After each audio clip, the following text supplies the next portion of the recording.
An old animation studio that contributed greatly to the animation community eventually went out of business after Walt Disney Studios became too popular was named Fleischer Studios.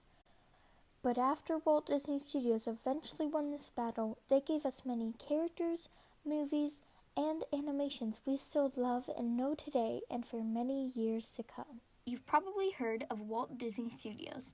They are a very successful animation studio company located in Burbank, California. They have many animated movies and shorts, even their own theme park. What you might not know about is the other huge animation studio that rivaled with them in the 1920s. This company was called Fleischer Studios. They were very popular before Walt Disney even made Walt Disney Studios.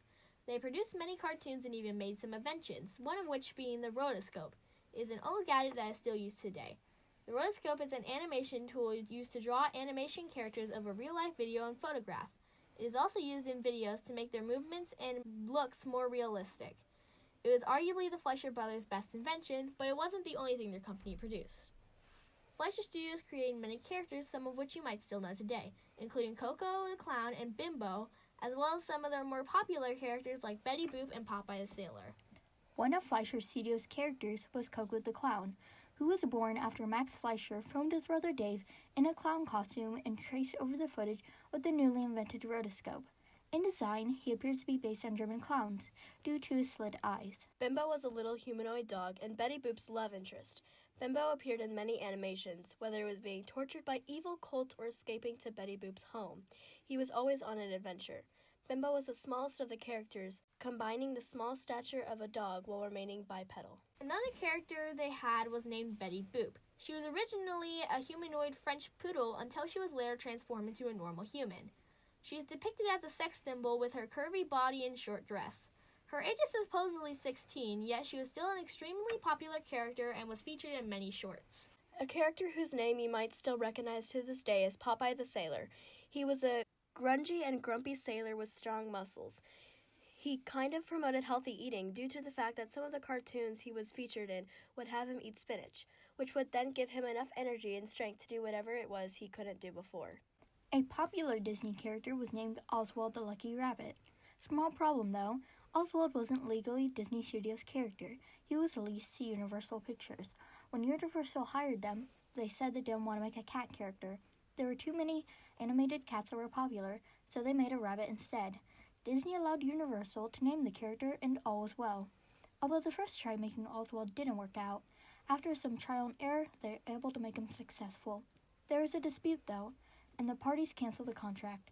Legally though, Oswald the Lucky Rabbit was Universal's character, and Disney was no longer able to make profits off of him. Disney was desperate for another character after the Universal Pictures ordeal, so he and his partner, Ube Earworks, created Mickey Mouse. Mickey Mouse is one of the most well-known, if not the most well-known, cartoon character in the world. He is featured in countless movies, shorts, and TV shows. He's a celebrated, beloved character worldwide and turned 90 years old last November. Fleischer's and Disney's style were polar opposites. Fleischer's shorts were set in cities and urban areas, while Disney was often in places like forests or cottages and were more scenic. Fleischer's animations were also about more dark and mature things than Disney's, another reason Disney came out on top in the end. Fleischer's themes usually consisted of topics of death, cults, and sexual themes.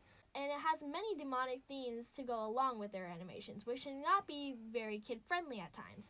Since Fleischer's main target audience was older teens and adults, and cartoons appeal more to children, they did not do as well as Disney, whose main target audience was children. Disney's approach to the plot was very different. They made stories of fairy tales with beautiful scenery, beautiful people, villains, daring rescues, and happy endings. Disney Studios' first fully animated movie was Snow White and the Seven Dwarfs. It is still a very noteworthy movie to this day. It was such a success, in fact, that the Oscars made a custom award just for the movie, a normal human statue with 7 smaller statues right behind it. More popular princess movies include older movies like Beauty and the Beast, The Little Mermaid, Cinderella, and newer movies like Rapunzel, Frozen, and Moana. The way Disney Studios eventually ran Fleischer out of business was not very subtle but very effective: advertising. Their lovable characters mixed with Walt Disney's smart advertising abilities gave them a big advantage. Although Fleischer has some advertising, for example, Betty Boop posters, clocks, etc., Disney was stronger in that area, which is another reason they came out on top. By 1930, stuffed dolls of Mickey Mouse and other Disney characters, including Donald Duck, Pluto, Goofy, the Three Little Pigs, and the Big Bad Wolf, were in production. In 1931, the toys came out and other merchandise were released as well, including watches, costume jewelry, clocks, clothing, soap, and dolls. While it's not exactly clear when the feud started, a good estimate would be around 1928. Ask anyone, what was the first cartoon with synchronized sound, and they'll most likely say Steamboat Willie. If you don't know what that is, it's Walt Disney Studios short film with synchronized sound starring Mickey Mouse that aired in 1928. Even if you don't recognize the name, you've probably recognized the short. Well, the beginning of the short as the most intro to Disney movies. Many people believe this was the first cartoon with synchronized sound, but this is not true. On April 13, 1926, Fleischer Studios released My Old Kentucky Home, which had a dog saying, "Follow the ball and join in everybody," in sync with its mouth. The problem is, as said earlier, Disney had top-tier marketing. All their self-promotion led everyone to believe Steamboat Willie was the first. Understandably, the Fleischer brothers were not happy about this. Fleischers despised Disney so much, their early cartoons often had evil Mickey Mouses in them. One example of this is a short, Bimbo's Initiation, aired in 1931, where Bimbo the dog is locked in the sewer system by an evil Mickey. The short is also a prime example of the strange and disturbing things Fleischer Studios set out to make. After being locked in the sewers, Bimbo is confronted by a cult. They repeatedly ask him, "Wanna be a member? Wanna be a member?" When Bimbo refuses, the people would then torture him and ask again. After a while of torture, Bimbo finds out his love interest, Betty Boop, is one of the members.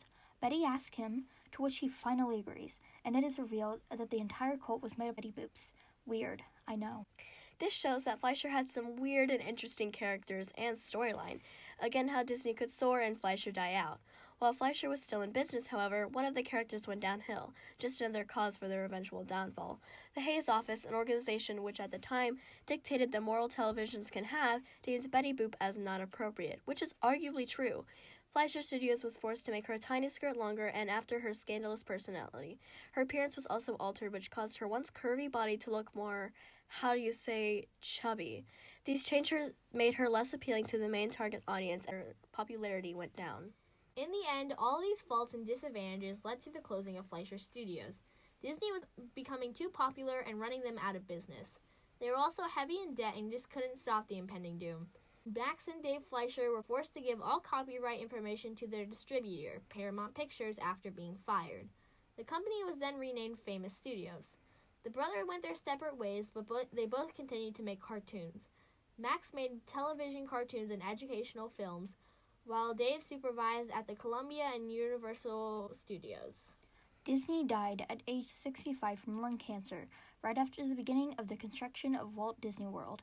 Although he was short-lived, he died with a legacy. While, unfortunately, the name Fleischer was almost completely wiped away from history. This concludes our presentation.